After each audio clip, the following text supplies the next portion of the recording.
first one, I will say digitalization. And the future has started, even here in Romania.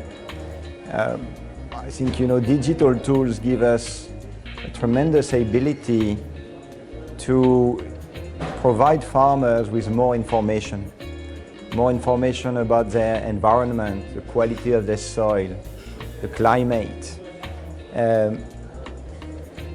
Those data will be easily transformed into information, and they will help farmers make better decisions.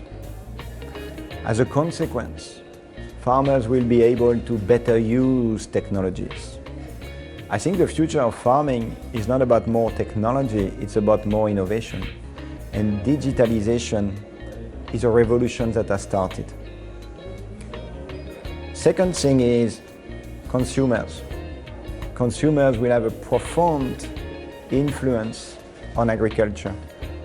And it is fundamental that farmers and the ag industry realize this and spend less time in the field, on the farm, and more time engaging transparently with consumers, with journalists, with influencers.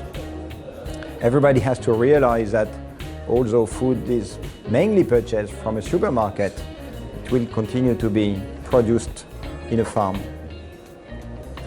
And the third one, I would say certainly the generation change in a country like Romania. Many of our customers started to farm privately after the revolution.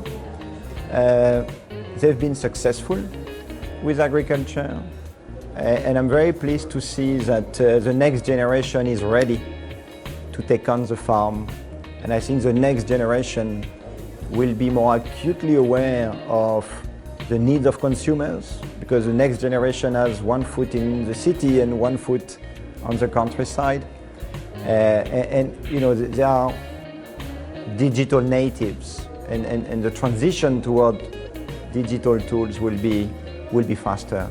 And I think it will be faster in Romania than in many other countries. First, I believe there's a place for different models of farming, because these different models of farming serve a different purpose. If you go to Transylvania, where you will find small-scale farming, the role of those farmers is not only to produce food, but they have a super important agroecological role of shaping, maintaining the landscape, the heritage that makes Romania. The model has to be different for large-scale farming, which is also needed, simply because the world needs Romania. Romania today feeds 100 million people in Egypt through wheat export. Tomorrow, Romania will need to feed 150 million Egyptians because of population growth. So it's about specialization. Everybody needs to be clear about what they want to stand for. And if you stand for large-scale, intensive, modern, and sustainable farming, what you need to do is very different from the role that let's say a local small-scale farmer will play.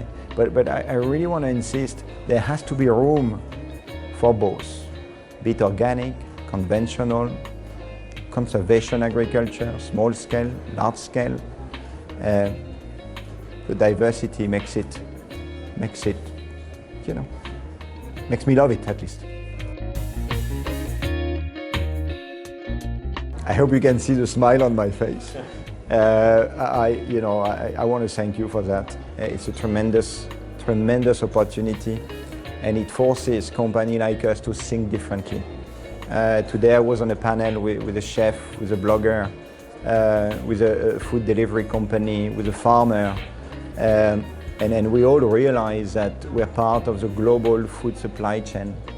There's a super need to educate farmers, but if my arguments are here simply to contradict the arguments of my neighbor, we won't go very far.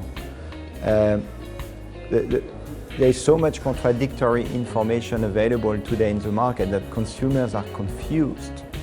Events like that allow all the players from the food supply chain to get together, realize that they belong to the same broad industry, realize that we have a duty of information, education and transparency to the consumer, and any event that brings us together actually, I think, makes us stronger.